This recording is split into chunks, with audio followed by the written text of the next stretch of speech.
உங்க அப்பனே வந்தால் நடக்காது, நடக்க விட மாட்டோம்.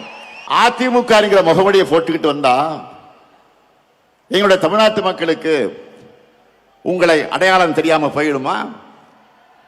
உங்களுடைய முகத்திலே கிழிச்சு தமிழ்நாட்டு மக்கள் கிட்ட நாங்க அம்பலப்படுத்துவோம். தமிழ்நாட்டை எப்படியாவது நம்ம கிட்ட இருந்து விழுங்கி விடலாம் என்று நினைக்குது இந்த காவி கூட்டம். எங்க கருப்பு பொட்டால் இருக்கிறவரை அது நடக்கவே நடக்காது. உங்க அப்பனே வந்தால் நடக்காது, நடக்க விட மாட்டோம். இது அவங்களுக்கு எல்லாம் தெரியும். அதனாலதான் அதிமுக என்ற கட்சியை கொஞ்சம் கொஞ்சமாக விழுங்குறாங்க. அரசியல்ல நேர் எதிரியா இருந்தாலும் அதிமுக தொண்டர்கள் மேல நாங்கள் உண்மையாக பரிதாபப்படுகிறோம்.